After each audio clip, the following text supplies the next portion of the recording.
Today, I'm going to cover the 3 most important exercises for your core if you have osteoporosis, osteoarthritis of the spine, or you've had a disc herniation.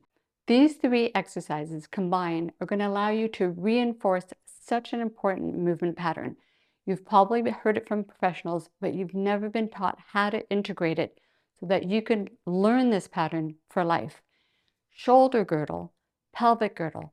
When you're moving, we need you to keep them together. And I say we, every healthcare professional that cares about your back wants you to move as one unit.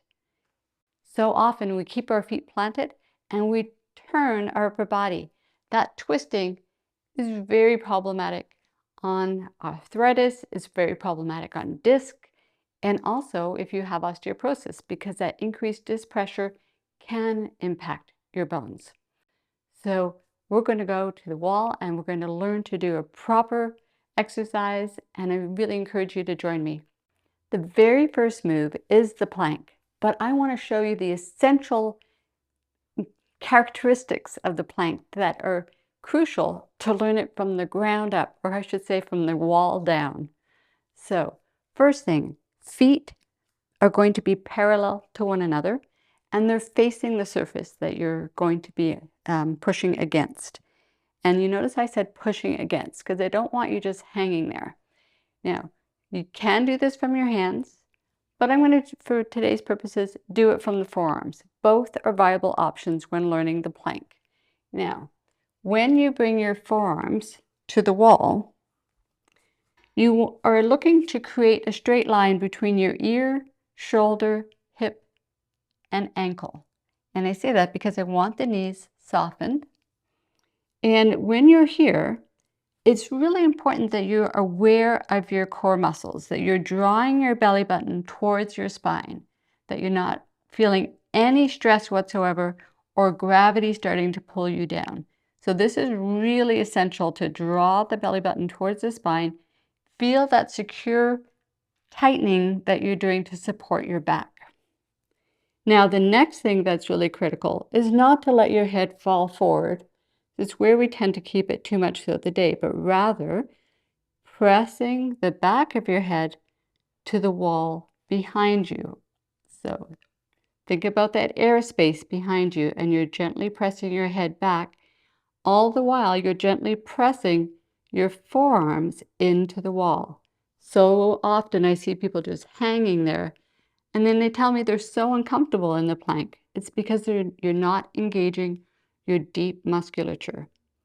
So the next thing that's really critical, especially if you're recovering from back pain, is that you only hold for 5-10 seconds at the most.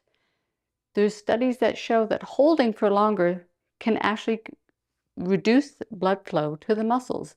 So especially as you're just trying to gain confidence in your muscles again and in your body's ability to perform and to be there to stabilize you, it's really critical that you allow them time to build back their endurance. So just short holds, but be consistent.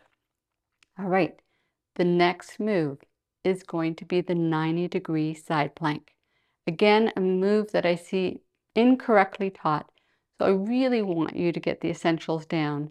And so for that, we're going to start with looking at our foot position. So going into the side plank from the forearm, you want to be roughly an arm's length from the wall.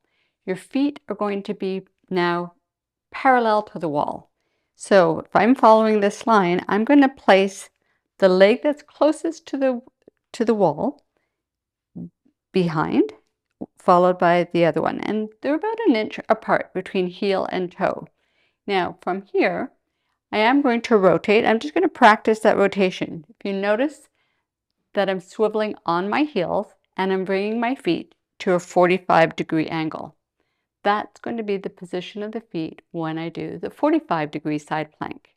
So from here, I'm just going to position my forearm, and that angle is going to always be roughly 90 degrees from my body to my forearm or less. I'm going to show you that when I go back to the side plank, 90 degrees.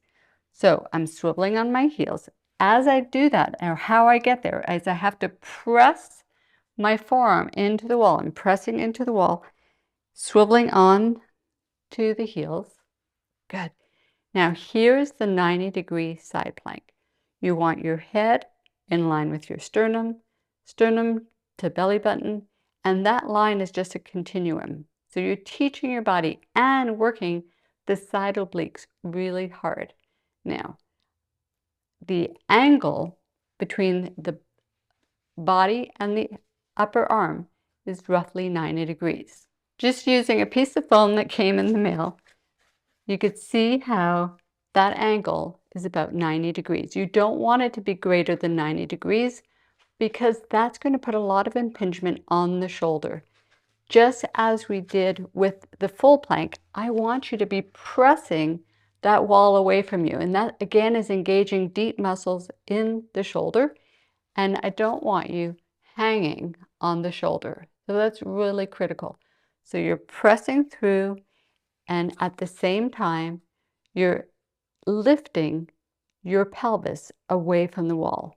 That is engaging all of your oblique abdominals, your transverse abdominis, and your quadratus lumborum, a really important back muscle. All essential things to keep your back safe.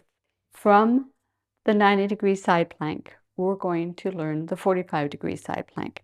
Turning your feet 45 degrees, bringing your forearm down with the support, if you need, of the other hand. And again, just as you did at the 90-degree side angle, everything is at 45. So now, 45 degrees at the pelvic girdle and shoulder girdle, and your forearm is pressing into the wall. Knees are soft. Head alignment also at the 45 degree. The whole reason for this, good, we're going to come back out of it. Again, 5 to 10 second holds, but the whole reason is I want you to be able to take this into what Stuart McGill called the roll.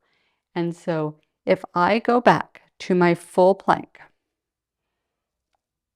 from here, you want to develop the stability and the strength to be able to go from your full plank, 5-10 seconds, to rolling at a 45 degree, 5 to 10 seconds, and then going to a full side plank, again 5 to 10 seconds.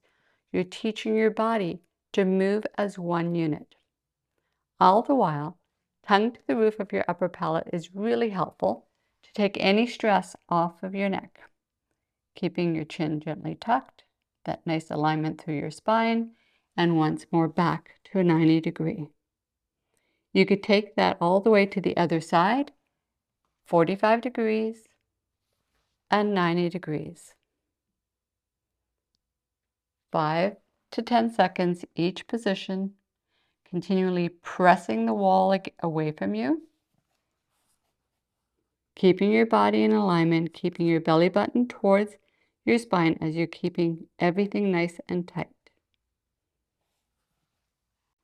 And these 3 moves are the essential moves that you need to teach your body that safe movement pattern of moving from your core, moving first in the direction of wherever your feet want you to go. So remember, it initiates at the feet, but then you want, you could turn your foot, but it's really critical then to turn the pelvic girdle and shoulder girdle as one. And that is so spine saving and spine sparing for you, meaning that it's going to keep your back protected. Whether you have osteoporosis, osteoarthritis, or disc herniations, it is one of the most important moves you can do to be pain-free and have a healthy back for years to come. In order for you to reinforce this concept, and because it's such an important concept, I created and wrote a book years ago called Strengthen Your Core. And this book covers the concept from the beginner level that I just demonstrated all the way to an elite level. And I've created playlists for you that you can find so that you can explore some of the examples in the book. I wish you all the best, and I know that these exercises are going to help you to stay pain-free and keep a strong core.